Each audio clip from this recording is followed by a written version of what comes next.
중국만 믿었다가 경제가 무너져버린 나라가 있습니다. 바로 라인강의 기적을 일궜던 독일입니다. 2년 연속 마이너스 성장, 제조업 현장에서만 일자리 11만 개가 증발했습니다. 독일 자동차 산업은 중국에 물건을 팔아 막대한 돈을 벌었습니다. 그런데 그 중국이 어느 날 갑자기 독일 차를 사안기 시작했습니다. 거기서 끝이 아닙니다. 이제는 중국 전기차가 독일 본토까지 역습해오고 있습니다. 최대 고객이었던 중국이 어떻게 독일 경제에 숨통을 조이게 됐는지 그 전말을 함께 파헤쳐 보겠습니다.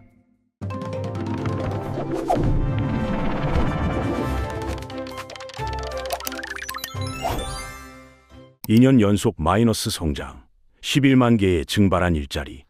이 숫자들은 결과였습니다. 균열은 훨씬 더 깊은 곳에서 먼저 시작됐습니다. 그 첫 번째 흔적은 독일 경제의 심장부, 바로 제조업 현장에서 터져나왔습니다. 공장의 불이 꺼지고 굴뚝의 연기가 사라지면서 독일이라는 거대한 엔진이 서서히 멈춰가고 있었던 것입니다. 2023년 독일의 국내 총생산 성장률은 마이너스 0.3%를 기록했습니다.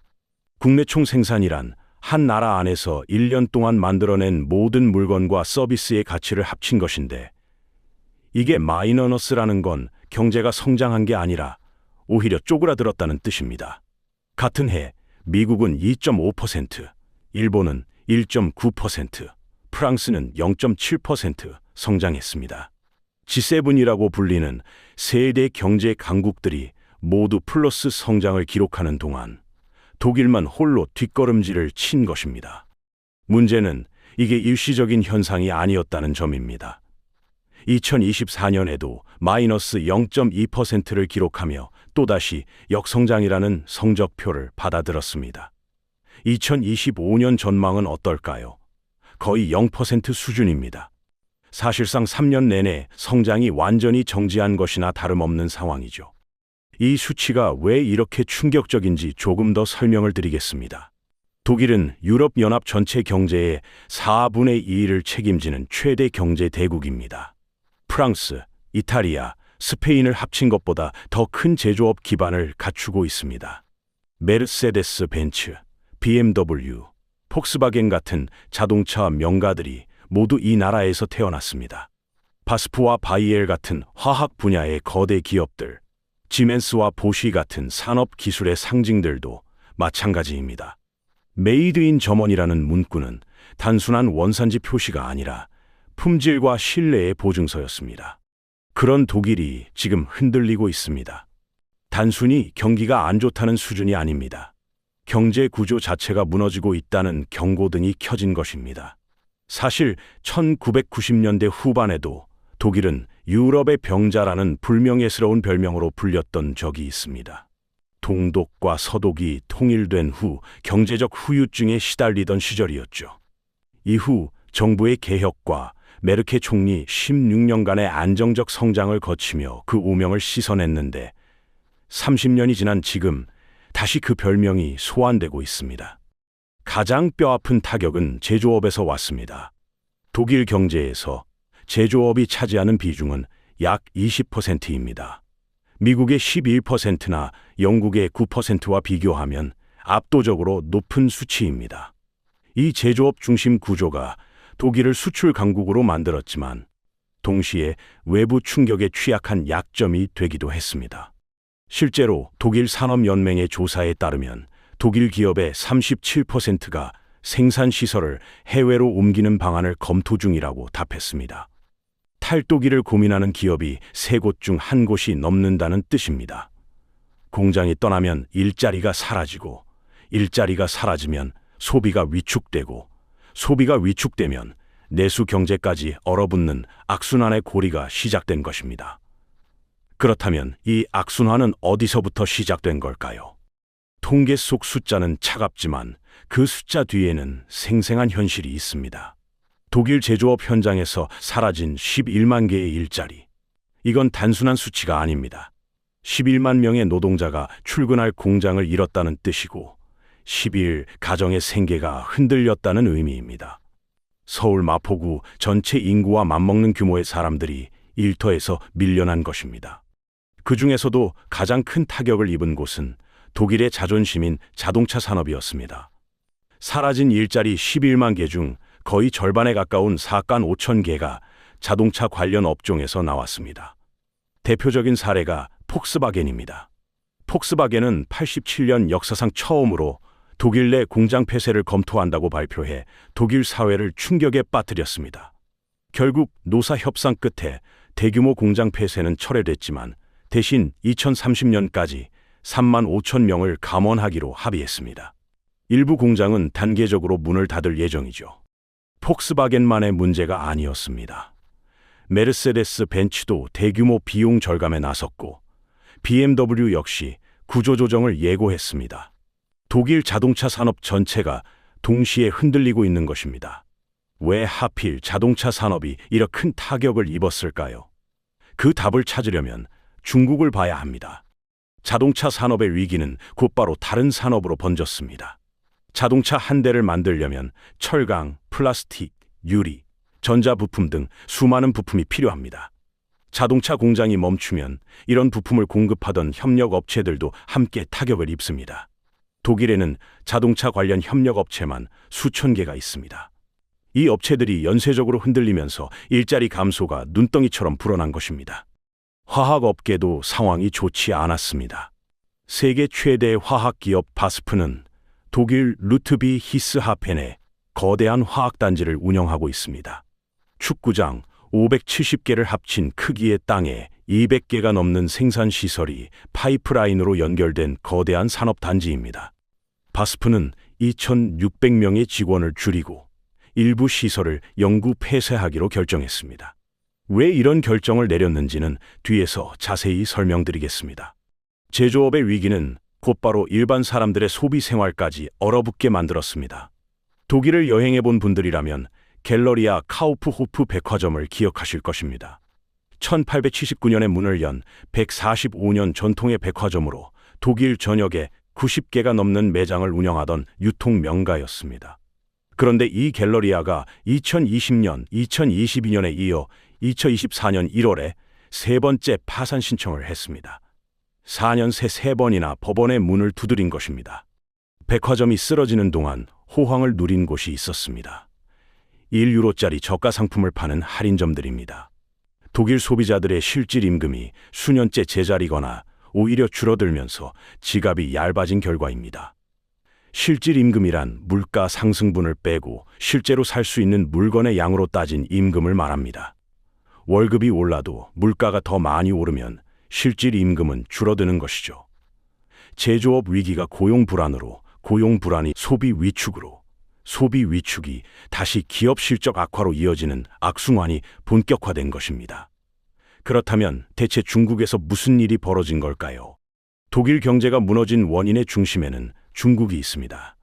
지난 8년간 독일의 최대 무역 상대국은 미국도 프랑스도 아닌 바로 중국이었습니다. 특히 자동차 산업의 중국 의존도는 거의 절대적인 수준이었죠. 폭스바겐, BMW, 메르세데스 벤츠, 이 세 회사에게 중국은 단순한 수출 시장이 아니라 현금을 마구 뽑아낼 수 있는 인출기나 다름없었습니다. 폭스바겐은 전체 판매량의 40% 가까이를 중국에서 올렸습니다. BMW와 벤츠도 30% 이상이었죠. 그런데 이 황금알을 낳는 거위가 병들기 시작했습니다. 코로나19 봉쇄의 후유증, 부동산 시장 붕괴, 미국과 중국 사이 무역 분쟁의 여파가 동시에 겹치면서 중국 경제가 휘청거렸습니다. 중국 소비자들의 지갑이 다쳤고 그 직격탄을 맞은 게 바로 독일 자동차였습니다. 2024년 독일 브랜드들의 중국 판매 실적은 참담했습니다. 메르세데스 벤츠 7% 감소, 폭스바겐 8% 감소, BMW 13% 감소, 포르쉐는 무려 28%가 줄었습니다. 15년 동안 중국 자동차 시장 1위 자리를 놓치지 않았던 폭스바겐의 몰락은 특히 상징적입니다. 2023년 폭스바겐은 마침내 그 왕좌를 내주고 말았습니다. 새로운 1위의 이름은 BYD, 중국에서 가장 큰 전기차 회사입니다. 외국 브랜드가 중국 시장을 호령하던 시대가 막을 내린 것이죠. 중국 소비자들 사이에서는 골차오 열풍이라고 해서 자국 브랜드를 선호하는 현상이 거세게 불고 있습니다. 예전에는 독일차가 성공의 상징이었다면 이제는 중국산 전기차가 그 자리를 대신하고 있습니다. 단순히 중국이 안 사준다는 것보다 더 무서운 일도 벌어지고 있습니다. 중국이 독일 차를 외면하는 데 그치지 않고 이제 독일의 안방까지 역습해오기 시작한 것입니다. 2023년 독일에 새로 등록된 전기차 5대 중 2대가 중국산이었습니다. BYD는 독일 시장에서 한 달 만에 판매량이 750% 넘게 폭증하는 놀라운 성과를 냈습니다. 예전에는 독일이 중국에 차를 팔았는데 이제는 중국이 독일에 차를 파는 시대가 열린 것이죠. 이 역전의 배경에는 전기차라는 게임 체인저가 있습니다. 게임 체인저란 판도를 완전히 바꿔버리는 결정적인 변화를 말합니다. 독일 자동차 산업이 100년 넘게 쌓아온 내연기관 기술력은 전기차 시대에 별 쓸모가 없어졌습니다. 내연기관이란 휘발유나 경유를 태워서 움직이는 엔진을 말합니다. 엔진과 변속기 대신 배터리와 소프트웨어가 경쟁력을 좌우하는 시대가 왔는데 이 분야에서 중국은 한참 앞서 있습니다. 가격 경쟁력은 말할 것도 없습니다. BYD의 소형 전기차는 독일 동급 모델의 절반 가격에 팔립니다. 중국 전기차의 가격 경쟁력은 규모의 경제에서 나옵니다. 규모의 경제란 많이 만들수록 개당 비용이 낮아지는 현상을 말합니다. 중국은 전 세계 배터리 생산의 70% 이상을 차지하고 있습니다. 리튬이나 코발트 같은 배터리 핵심 원자재 가공 능력도 세계 1위입니다. 전기차 공급망 전체를 쥐고 있는 셈이죠. 독일 자동차 회사들이 아무리 전기차를 만들어도 결국 배터리는 중국산을 쓸 수밖에 없는 구조입니다.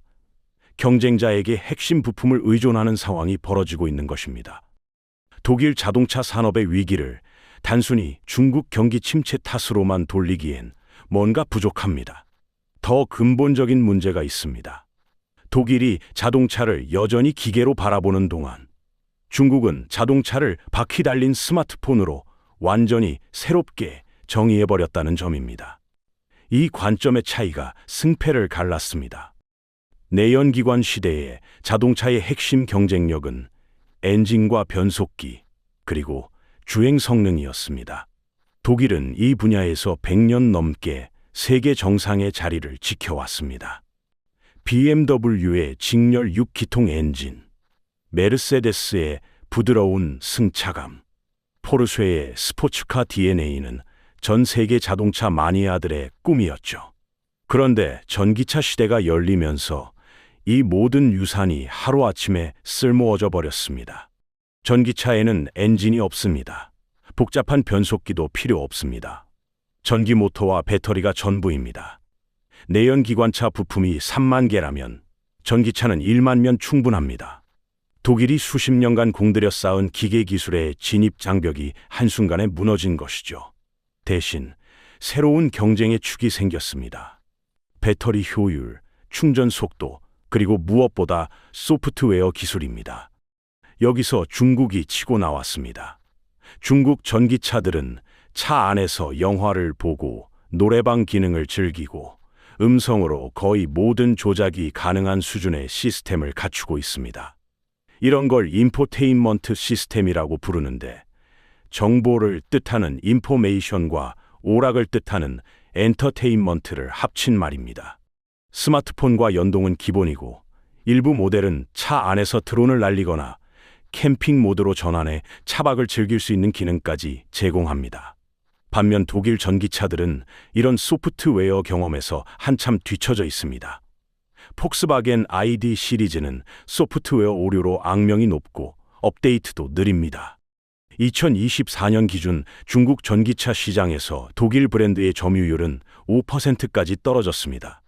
10대 중 한 대도 안 팔린다는 뜻입니다. 반면 BYD, 니온, 샤오펑 같은 중국 브랜드들이 시장의 80% 이상을 장악하고 있습니다. 테슬라조차 중국 시장에서 고전 중인데 독일 브랜드들은 존재감 자체가 사라지고 있는 상황이죠. 더 충격적인 건 가격 차이입니다. BYD의 베스트셀러 모델 시걸은 중국에서 약 1만 달러, 우리 돈으로 1,300만 원대에 팔립니다. 비슷한 크기의 독일 전기차는 최소 3배 이상입니다. 물론 품질과 안전성에서 차이가 있다고 항변할 수 있지만 소비자 입장에서 3분의 1 가격에 비슷한 기능을 제공하는 차를 외면하기란 쉽지 않습니다. 독일 자동차 업계의 대응은 뒤늦었고 그나마도 흔들리고 있습니다. 폭스바겐은 2030년까지 전기차로 완전히 바꾸겠다고 선언했다가 최근 계획을 수정했습니다. 내연기관 생산 중단 시점을 늦추고 휘발유와 전기를 같이 쓰는 하이브리드 차량 라인업을 유지하겠다는 방향으로 돌아선 것이죠. 메르세데스 벤츠도 마찬가지입니다. 2030년 전기차 전환 목표를 2035년으로 미루고 고성능 내연기관 모델 개발을 계속하겠다고 발표했습니다. 확고한 방향성 없이 이리저리 흔들리는 모습입니다. 그런데 독일의 위기는 여기서 끝이 아니었습니다. 중국이라는 시장을 잃어가는 그 순간 또 다른 문제가 터졌습니다. 중국 시장이 무너지는 것만으로도 큰 타격이었는데 여기에 에너지 위기까지 겹쳤습니다. 독일은 오랫동안 러시아산 천연가스에 깊이 의존해 왔습니다. 천연가스란 땅속에서 나오는 기체 연료로 공장을 돌리거나 난방을 하는 데 많이 씁니다. 2022년 러시아와 우크라이나 사이에 전쟁이 터지면서 이 가스 공급이 끊겼습니다. 에너지 가격이 수직으로 치솟았습니다.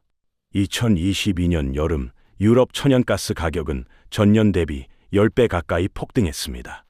독일 산업용 전기요금도 2배 이상 뛰었습니다.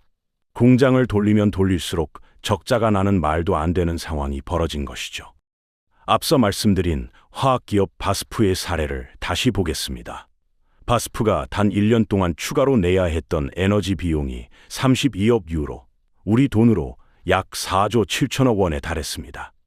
이건 웬만한 중견기업 1년 매출을 훌쩍 넘는 금액입니다. 결국 바스프는 에너지를 많이 쓰는 시설들을 영구 폐쇄하기로 결정했고 대신 중국 난징에 새로운 생산단지를 짓기로 했습니다. 독일을 떠나 중국으로 향한 것이죠. 그런데 여기서 중요한 점이 있습니다. 에너지 위기만으로는 독일 경제가 이렇게까지 무너지지 않았을 것입니다. 문제는 중국 시장 붕괴와 에너지 위기가 동시에 닥쳤다는 점입니다. 만약 중국 시장이 살아 있었다면 비싼 에너지 비용을 감수하고서라도 물건을 만들어 팔 수 있었을 것입니다. 하지만 물건을 사줄 최대 고객이 등을 돌린 상황에서 에너지 비용까지 치솟으니 이중으로 타격을 입은 것이죠. 바스프뿐만 아니라 독일 전역의 제조업체들이 똑같은 이중고에 시달렸습니다. 철강업계는 직격탄을 맞았습니다. 독일 최대 철강사 티센크루프는 생산량을 줄이고 구조조정에 들어갔습니다. 일부 용광로는 가동을 멈췄습니다.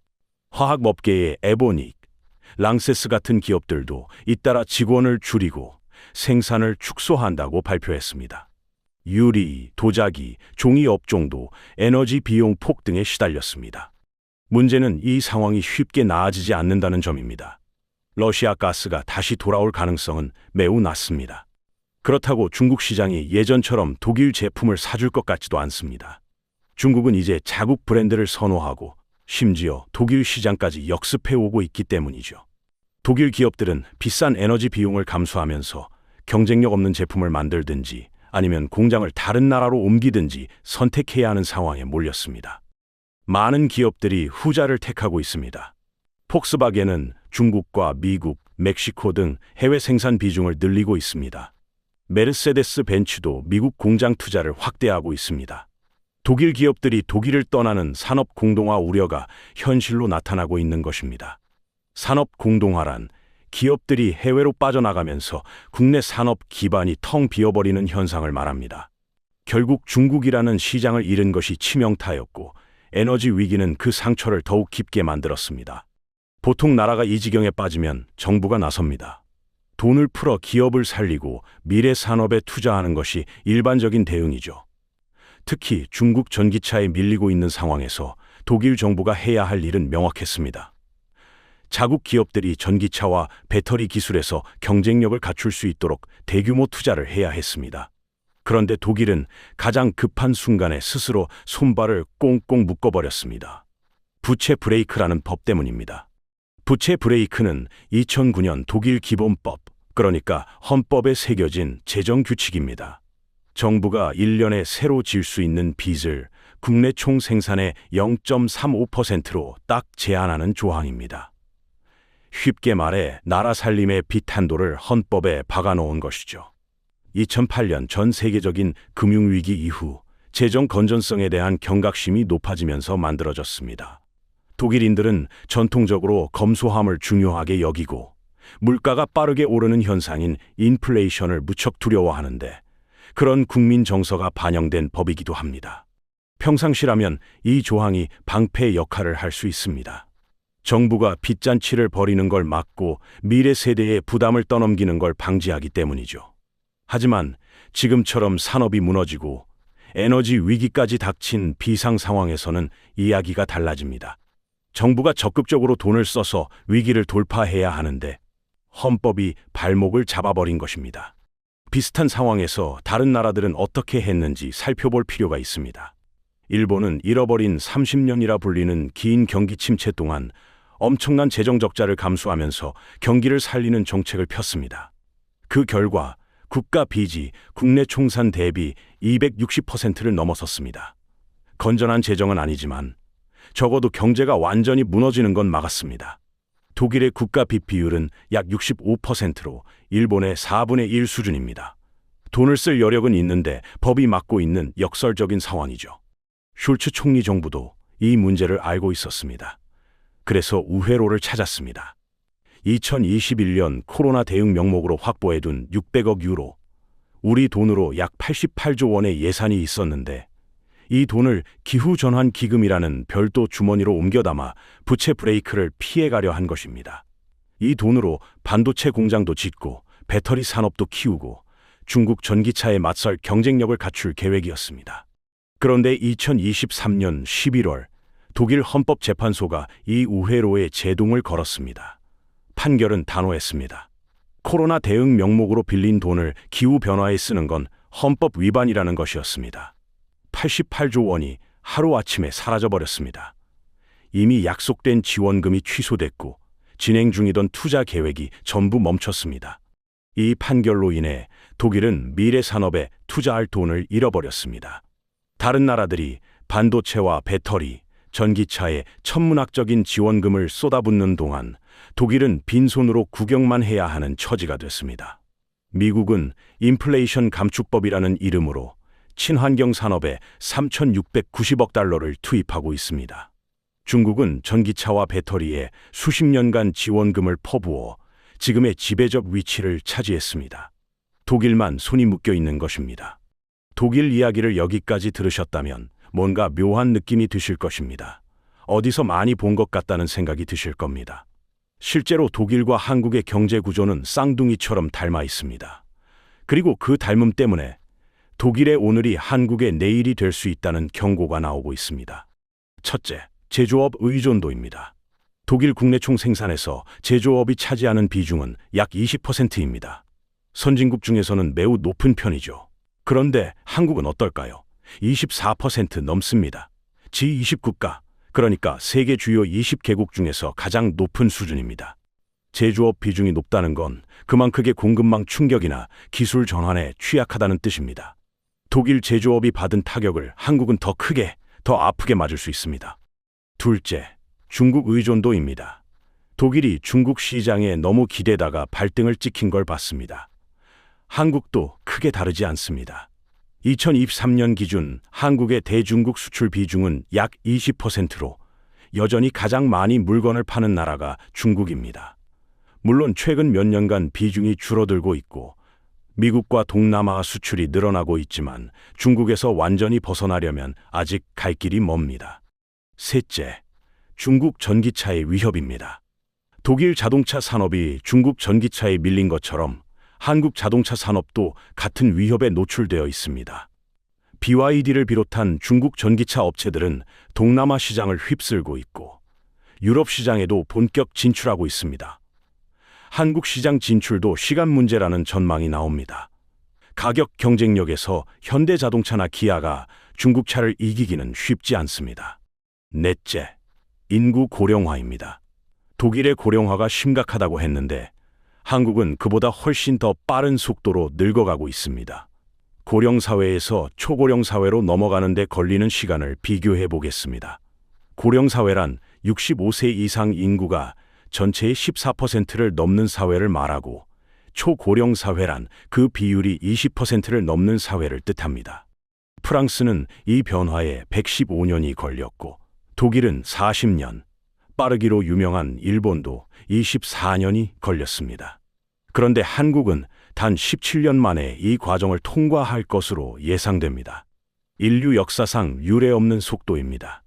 2024년 기준 한국의 합계 출산율, 그러니까 여성 한 명이 평생 낳는 아이 수는 0.75명으로 9년 만에 소폭 반등했지만 여전히 세계 최저 수준입니다. 독일은 앞으로 10년 안에 베이비붐 세대가 은퇴하면서 최대 1290만 명의 일할 사람이 시장에서 빠져나갑니다. 한국도 비슷한 문제를 앞두고 있습니다.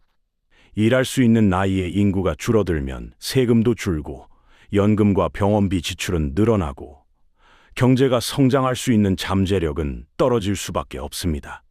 독일보다 훨씬 빠르게 늙어가는데 준비할 시간은 그만큼 더 없는 최악의 조합이죠. 물론 차이점도 있습니다. 한국은 반도체, 배터리, 조선 등 분야에서 여전히 세계적인 경쟁력을 갖추고 있습니다. 삼성전자와 SK 하이닉스는 메모리 반도체 시장을 주도하고 있고, LG 에너지 솔루션과 삼성 SDI는 전기차 배터리 세계 5위 안에 듭니다. 현대자동차 그룹의 전기차 전환 속도도 독일 경쟁사들보다 빠르다는 평가를 받고 있습니다. 위기에 대응할 기회가 아직 남아있다는 뜻입니다. 지금까지 독일 이야기를 길게 해왔습니다. 다시 한번 정리해 보겠습니다. 라인강의 기적을 일군 독일이 어떻게 무너지고 있는지 살펴봤습니다. 그 중심에는 중국이 있었습니다. 최대 고객이었던 중국 시장이 무너지고, 믿었던 중국이 오히려 독일의 안방까지 역습해 오면서 독일 경제는 치명타를 입었습니다. 여기에 에너지 위기가 겹치고 정부의 대응마저 늦어지면서 2년 연속 역성장 11만 일자리 증발이라는 청구서를 받아들었습니다.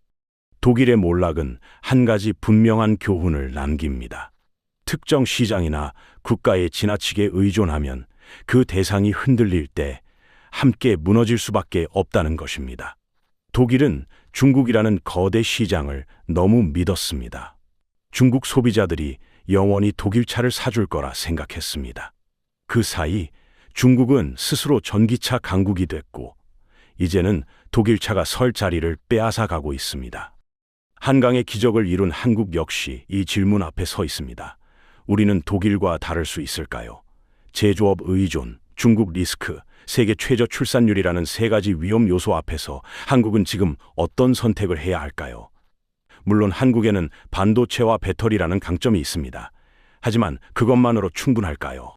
중국을 믿었다가 무너진 독일의 모습을 보면서 그저 남의 나라 일이라고 넘길 수도 있습니다. 하지만 경제 구조가 이토록 닮은 두 나라에서 한쪽이 무너지고 있다면 다른 한쪽도 같은 길을 걸을 수 있다는 경고로 받아들여야 하지 않을까요? 독일의 오늘이 한국의 내일이 될지, 아니면 우리가 다른 길을 찾아낼지는 아직 정해지지 않았습니다. 여러분은 어떻게 생각하시나요? 한국은 독일과 같은 길을 걷게 될까요? 아니면 다른 길을 찾아낼 수 있을까요? 여러분의 생각을 댓글로 남겨주시면 다음 영상 제작에 큰 도움이 됩니다. 오늘 영상의 핵심은 명확합니다. 과거의 성공이 미래의 성공을 보장해주지 않는다는 것입니다. 독일은 중국이라는 거대한 시장에 너무 오래 기댔습니다. 중국이 독일 제품을 사주는 동안은 좋았지만 중국이 등을 돌리고 오히려 역습해오자 속수무책으로 무너졌습니다. 한국도 중국 의존도가 높고 제조업 중심 경제이며 빠른 고령화까지 겪고 있습니다. 반도체와 배터리에서의 경쟁력을 어떻게 지키고 키워나갈지, 중국 의존도를 어떻게 줄여나갈지가 앞으로의 과제가 될 것입니다. 다음 영상에서는 중국 전기차의 실체를 파헤쳐 보겠습니다. BYD가 어떻게 세계 1위 전기차 업체가 됐는지, 그리고 한국 자동차 산업에 어떤 위협이 되고 있는지 자세히 다뤄볼 예정입니다. 이런 경제 흐름 놓치면 뒤처집니다. 복잡한 경제 뉴스를 누구보다 빠르고 쉽게 전해드리고 있습니다. 다음 영상도 빠르게 받아보고 싶으시다면 구독과 좋아요, 알림 설정까지 눌러주시면 새 영상이 올라올 때 바로 확인하실 수 있습니다. 그럼 다음 영상에서 뵙겠습니다.